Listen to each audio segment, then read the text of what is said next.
Hi, I'm Kevin Levrone, and I'm inviting you to spend the next 3 days in my world, full blown, and that's the name of this video.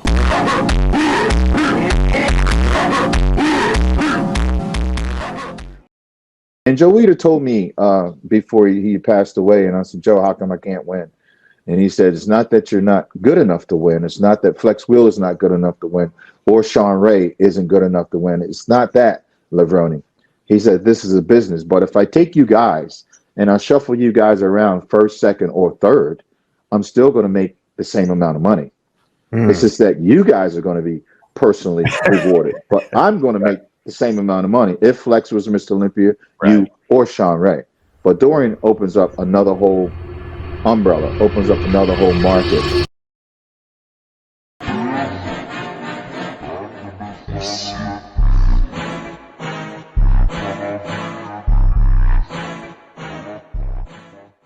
Growing up with 6 siblings in his household and having both his parents pass away at an early age, so as a variety of his family members, Kevin Levrone had to grow up into the harsh realities of the world at a very young age. And through this early suffering of having to figure out life by himself, getting bullied in school for having no father, and undergoing financial struggles where Kevin couldn't afford protein foods to maximize his gains.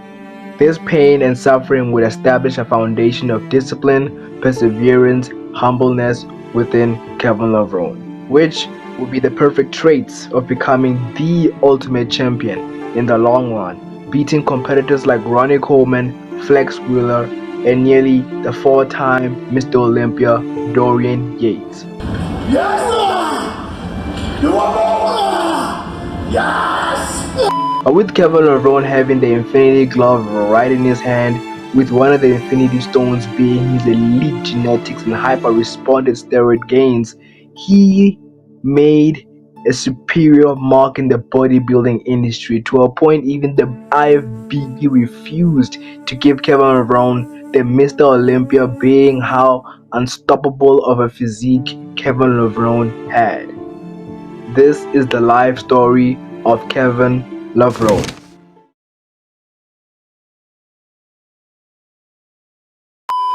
Kevin Mark Levrone was born in July 16, 1966 in Baltimore, Maryland, raised by an Italian father and African-American mother, and grew up with 5 siblings in his household, with Kevin Levrone being the youngest.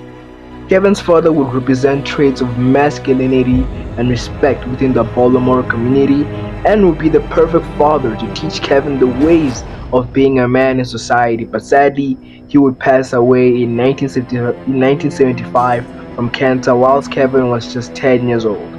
This was very devastating for Kevin, as he did not have a father figure or a role model to look up to anymore. But with Kevin analyzing upon his mom's reaction to his father's death and having to deal with 6 kids by herself, she did not show any signs of emotions through that tragic moment, which influenced humbleness towards Kevin Levrone at an early age. Because I remember the look on my mother's face when I was sitting at my father's funeral when I was 10 years old. He died within 2 weeks and got buried on Christmas. We didn't have a Christmas tree that year. And I remember looking up at her and I said, Mama, I said,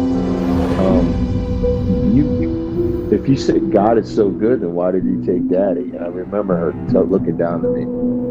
And I said, why, if God is so good, then why did Daddy die? You know? Yeah. And I wanted to know those answers. And she says, Kevin, she says, God always knows what he's doing. Never question God. He always knows what he's doing. And I looked up at her and she never cried. And I didn't never see her cry over my father's death. And I saw that strength in her, right? Uh-huh. And I think that kind of like stopped me from complaining about whatever situation I was in, to just endure the pain and just cope with it and deal with it, because I never saw her cry. And it was 7 of us she had to raise, and she never got remarried or nothing. And I was 10 and we were all 2 years apart. Wow. And I just saw that strength in her, man. And I think that just lit it. I said, man. Kevin Levrone, due to hard financial circumstances at home, he would get his first job at age 14 to help make some extra cash on the side. A month later, after his father's passing, his grandfather, mother, sister, and cousin who got shot had all died, and Kevin would always find himself in funerals growing up, which was a traumatic memory to have as a kid growing up. At age 11, Kevin would dive into martial arts and a little bit of football in hopes to find something he was passionate about and possibly make a career out of in the long run. Kevin never enjoyed going to high school as he would be made fun of for not having a father to pick him up from school or attend parents' meetings. Used to take you to school and pick you up every day, and you're standing outside of school and you got to walk to the school bus and daddy's not there to pick you up, and all this happened within 30 days. My whole life was turned in a different direction. I was, angry, upset. Kids made fun of me going to school because I didn't have a father. I hated school. But at age 21, Kevin would experiment with powerlifting as he had been surrounding himself mostly with big guys. Pause. But Kevin began his first powerlifting meet at the Colossus Baltimore, benching 405 pounds while standing at 160 pounds, which was remarkable strength, and later competed in a mini bodybuilding show at the same federation and easily won the show. I have a powerlifting background. I actually went to a powerlifting show and I won when I was 168 pounds. At the Mr Colossus show in Baltimore. I was 186. I bench pressed 405 pounds. And that was naturally clean. That's what I did at that body weight. I was always naturally strong when it came to bench pressing. Kevin saw huge potential in the weightlifting industry and was willing to put his entire efforts into this sport. Kevin Levrone would experience a tragic moment right after his discovery of bodybuilding. Kevin's mom had passed away from cancer as well, 10 years after his dad passed. This was truly painful for Kevin Levrone as he was just starting to find his purpose in life, but his mom couldn't stick along to see Kevin's bright future. I always wanted, at that point, I'm like, I want to be successful so I can get us out of here. I knew that getting up every day going to work wasn't it. Working for somebody else wasn't it. I wanted to make my mother proud. I just went to the gym, trained, did what I had to do, stayed alone by myself, and next thing I know, after my mother died, she had colon cancer. I just got into working out full steam because I was pissed off. Yeah. You know what I mean? I was pissed off. So all that pain and suffering, it just led me to the gym. Yeah. Internally. I'm gonna go in the gym, I'm gonna hit it. Kevin Levrone, during the time of his mom's passing, he had already competed in his first bodybuilding show in Maryland 1990 and saw that competing naturally would take him a long time for him to climb up his way to the hierarchy.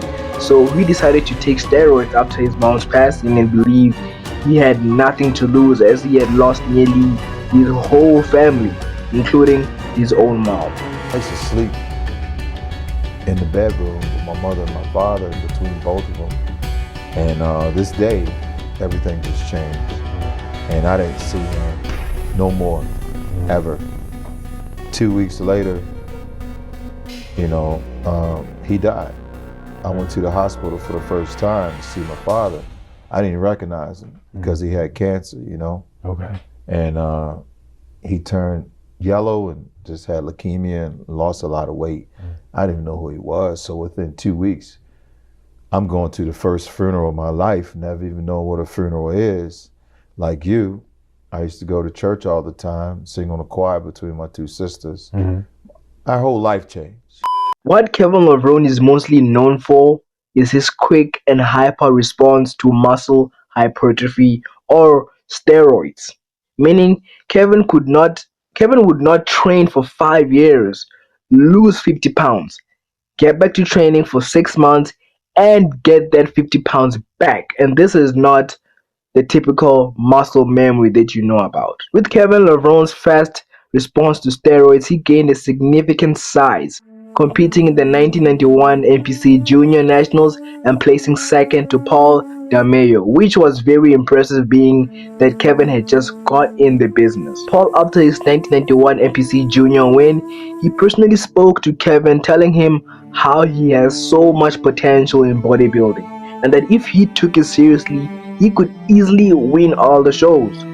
The following NPC National, Kevin placed first, beating Paul D'Amelio, which Paul didn't seem to be happy despite his genuine advice he gave to Kevin backstage. Kevin would see the level of potential he had in bodybuilding if he had just tried hard enough.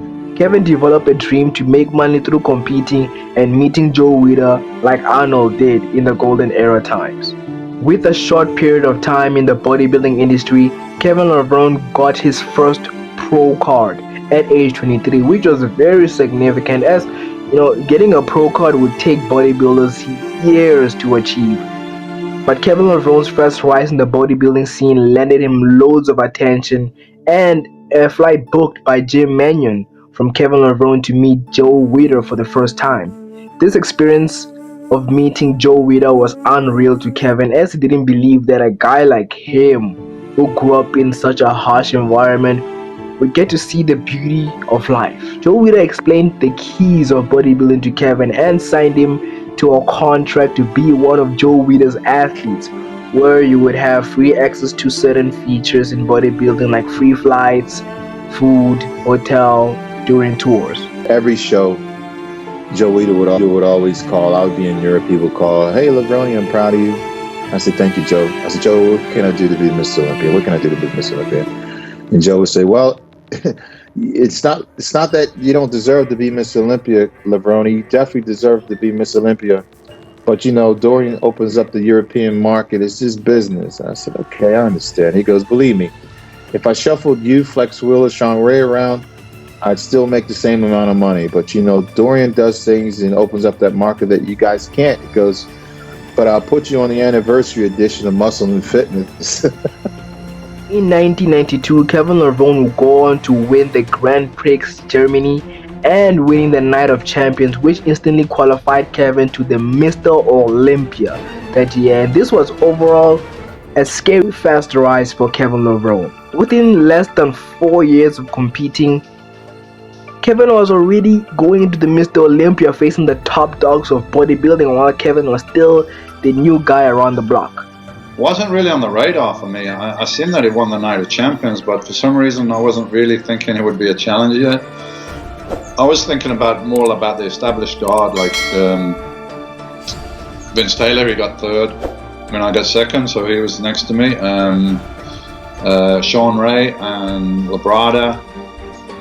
And I'm sure it's one of your questions coming up somewhere along the line.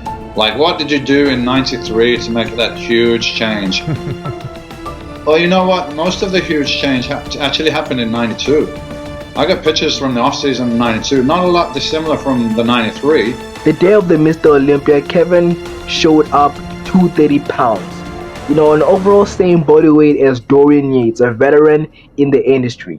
But Kevin couldn't defeat the mass of Dorian Yates, and Kevin placed second in the Mr. Olympia 1992. Arguably, this was extremely impressive for Kevin, in my opinion, to have thought that if Dorian Yates did not compete that year, Kevin would have won the Mr. Olympia 92 from just a couple of years of bodybuilding. When you took second that first year that you competed against Dorian for your first Olympia, when you obviously second you were probably over the moon for that, because you probably didn't think you would even be that high. What was your mindset, coming off that show? I mean, after the show was over. Yeah, my mindset going into the show, because coming off the show and going into the show, during the show, it's all the same, was to win. I never competed just to place. I always wanted to win. My mindset when I had got there, getting second, it blew me away. It was like a dream come true. I had to almost pinch myself. I still really didn't believe it, and I felt like, wow, it was kind of easy. You know what I mean? Right. But coming off the show, I felt like I had a chance to possibly be Mr. Olympia one day. but I had no idea that Dorian Yates was going to come back and consistently grow and get bigger and bigger and bigger throughout the next 6 years. So I was faced with that. Dorian Yates was that guy that pushed me to the next level to get bigger and, train a little harder, because I trained with the vision in mind is to beat him. And the thing about him was you never know what he was going to look like, because you see the pictures that Chris Lund would take, but the pictures will come out like a month before the Mr. Olympia, and you look at the picture, you're like, damn, it's over already. The guy gained another 12 or 13 or 15 pounds of pure muscle. It was a lot of grit and a lot of hardcore stuff going on. But with all the confidence speeding through Kevin Levrone's veins from his easy countless wins in 1992 near Mr. Olympia win, Kevin would tear his pectoral muscle while benching 600 pounds. This was a massive setback to Kevin's rise in the bodybuilding industry, as there's no way on earth a human could lose a leg and still go to war the next morning. That's just nearly impossible. But Kevin Levrone would get 2 surgeries. The first one would be 8 hours, but in the process Kevin would catch an infection which would worsen the injury.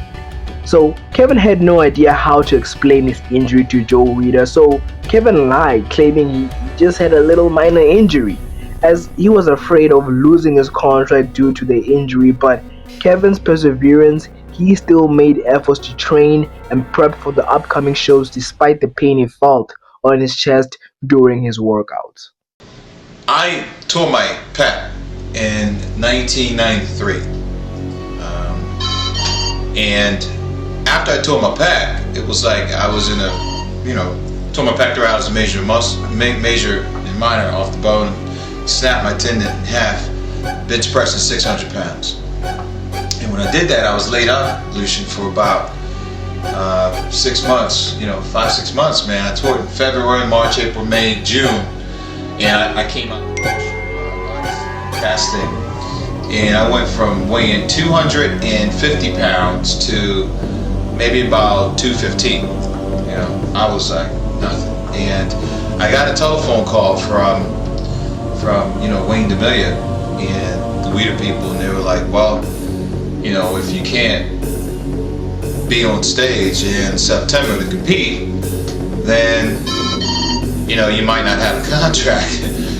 So you kind of felt the pressure to get on stage, because of not being in the gym. Absolutely, because one of the contract is, when you're a professional athlete, is bodybuilding, is that you have to compete. You have to compete at every year's Mr. Olympia. And that was a serious injury, man. I'll never forget it. Kevin Levrone then competed in Finland Grand Prix 1993, placing second and winning the Germany Grand Prix. This was very impressive, as winning these shows coming back from a severe injury not too long ago was unlikely unless you were secretly associated with the IFBB. But unfortunately, Kevin placed 5th place at Mr. Olympia 1993, as it was quite understandable for Kevin, but confusing, as he had beaten a few of his competitors on other shows like the Finland and Germany Grand Prix, but somehow they beat him at the Mr. Olympia. This was the early signs that the IFBB was rigged. The following year, in 1994 Arnold Classic, Kevin easily took the title. Kevin saw how easy it was for him to catch a title even with an injured pec, and would take months off the gym and only start training 3 months before the Mr. Olympia. I mean, this is how confident and cocky Kevin Levrone was at that time. When I'm not training for a contest, then I'm out, hanging out with him. It's either I'm in the gym or I'm out of the gym. I'm not one of those I'm not the kind of person that can do either or the same thing. And it's like, either I'm going to do the gym thing 100%, or I'm not even going to be in here. You know what I mean? So I'm not going to waste my time training on the off season if there's not a contest 6 or 7 months away. I just don't do that. I'll eat whatever I want. I won't train for 4 months, and then I'll come into the gym and I'll bust my ass for 4 months and get ready for the competition. because that's the only way I can keep my focus. That's the only way that's going to be a challenge for me. It's not going to be a challenge for me if I train for Mr. Olympia 12 months around. Either way, Kevin still was a quick responder to weightlifting, meaning it could take him not too long to retain all his muscle back. And at the 1994 Mr. Olympia, Kevin not only had Dorian Yates as his biggest obstacle, but also Sean Ray. Sean Ray showed up more drier and conditioned. Together with Dorian Yates' mass monster size, Kevin couldn't compete and placed third place. But Dorian Yates arguably shouldn't have won, as he had lagging parts of his physique like his extended bubble gut, which was caused by the use of insulin.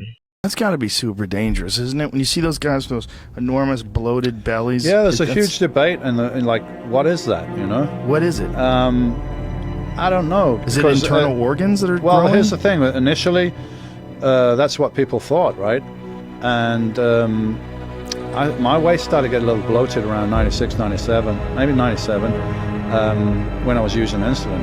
Right, got a little bloated, a little distended. Either way, Kevin Levrone didn't want to sit as third place and felt that out of all the bodybuilders, come on, Sean Ray was the last person he would accept to beat him. So Kevin would lock in for the 1995 Mr. Olympia, going into complete isolation, closing off the noise and completely focusing on his training regime. Kevin showed up to the Mr. Olympia better than ever, placing second to Dorian Yates. During this time, Kevin would document his training style through his DVD series, Full Blown. Alright, ready? Yeah, you're ready. Hi, I'm Kevin Levrone, and I'm inviting you to spend the next 3 days in my world. Full Blown. And I think that's the name of this video. Boy, I'm glad we don't have to put it. In the 1996 Arnold Classic, Kevin would win the second Arnold title, beating Flex Wheeler. For the upcoming Mr. Olympia, Kevin Levrone wanted to ensure no mistakes were made in this upcoming showdown, staying locked in to his training harder than ever. Yeah, baby. Yeah. There we go. Go. That's me. That's me.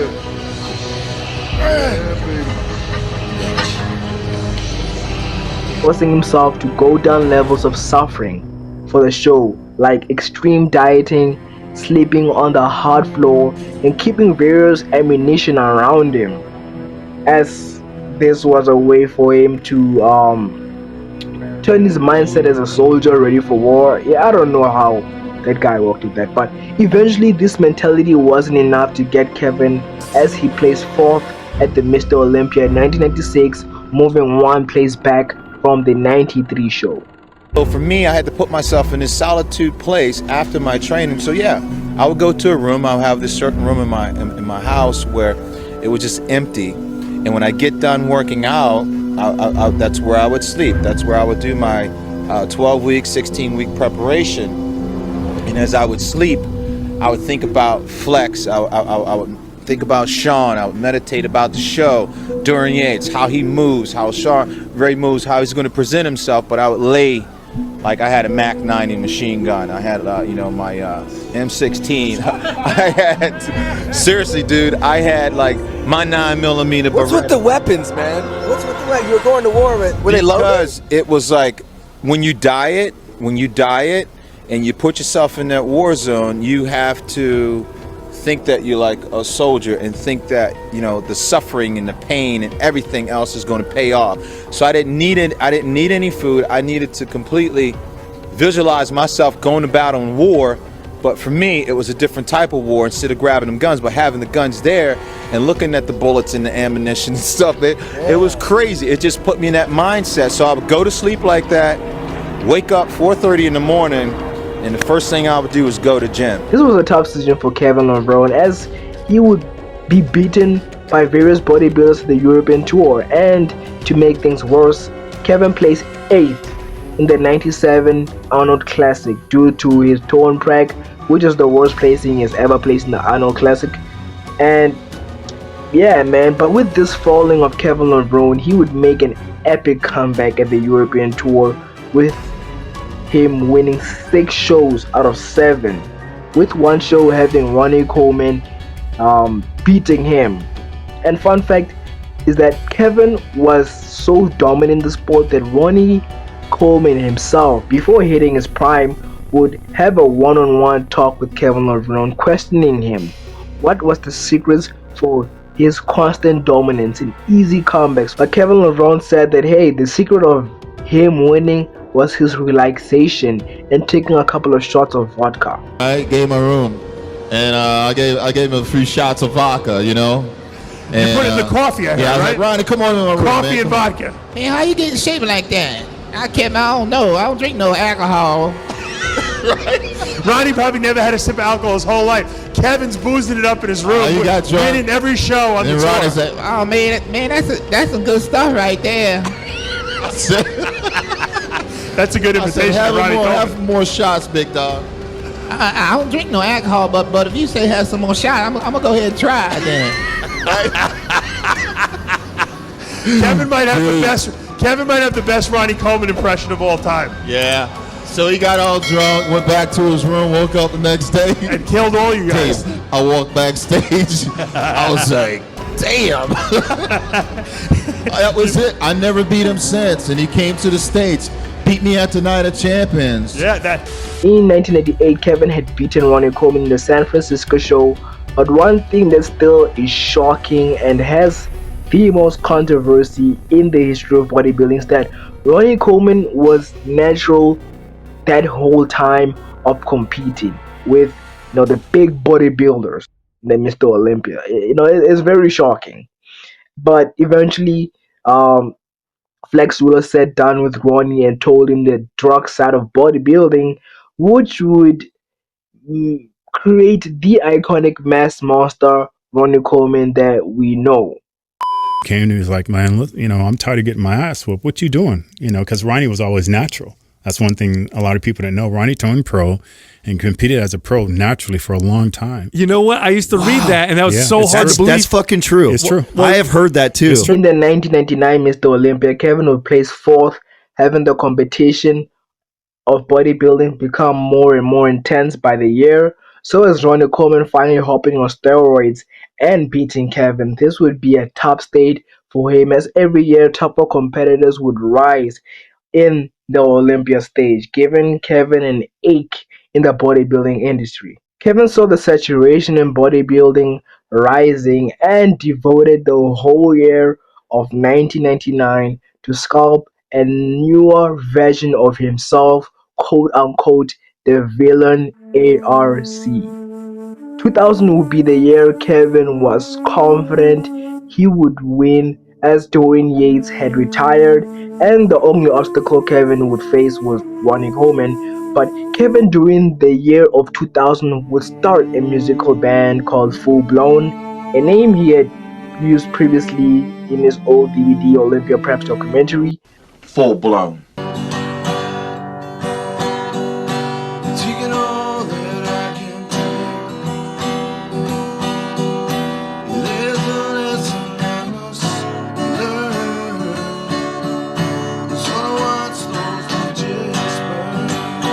But in 2000 Mr. Olympia, Kevin would show up at his all-time best condition. While Kevin was on stage, his confidence was booming through the roof, to where he would point out Ronnie Coleman's physique's flaws, like his extended bubble gut. This was so funny because this guy was literally tapping his stomach, and this was absolutely disrespect to Ronnie Coleman. But sadly, Kevin placed second to Ronnie Coleman in the 2000 Mr. Olympia. People would argue that Kevin was robbed, but the corruption in the IFBB wasn't as shocking, as robberies like this had occurred countless times before the Mr. Olympia. After Kevin Levrone's loss at the 2000 Mr. Olympia, he still wasn't discouraged and continued to train his butt off for the upcoming Mr. Olympia 01. Kevin, during his preparation, his overall goal was to defeat the only obstacle he was facing, which was Ronnie Coleman. But one bodybuilder Kevin did not take note of was Jay Cutler, who was an upcoming bodybuilder at that time and dominating the bodybuilding scene. The 01 Mr. Olympia arrives, and Kevin Levrone gets hammed by Jay Cutler, who had placed second that night, and Ronnie Coleman obviously placing first. While Kevin came in third, this was like a never-ending cycle for Kevin, as he would always go through where, he would nearly place first, then the next year he would place further back, and man, Kevin just didn't know how he could overcome this obstacle, as Jay Cutler was now a big bodybuilder that he had to overcome too. But Kevin's perseverance didn't let him give up early.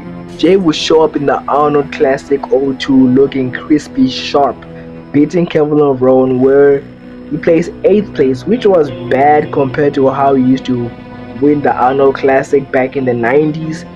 And maybe this was probably a sign that Kevin wasn't in his prime anymore. Although Kevin had lost to Jay, the Mr. Olympia 02, Kevin would not hold back any pounds of muscle, surprisingly showing up with peak condition, going one-on-one against Ronnie Coleman. Arguably, Ronnie didn't show up as sharp as Kevin, as he gained so much size that the consequences of his mass was Ronnie losing size in his midsection and having less aesthetics. Just more of a typical mass monster of open bodybuilding size approach. But don't get me wrong, Ronnie was absolutely insane during the 02 Mr. Olympia. But eventually Ronnie took the title that year, and Kevin had officially placed second place 4 times at the Mr. Olympia, the most second place in the bodybuilding history. Did you ever think about maybe if I never tore the pec, maybe I would have, won the Olympia and I would have beat him? Because you had the genetics for it. We can say shoulda, coulda, woulda, and people always ask me if there's anything I would change. I wouldn't change anything. If I had got bigger, I probably would have took more stuff. If I had got bigger, I might not even be here right now.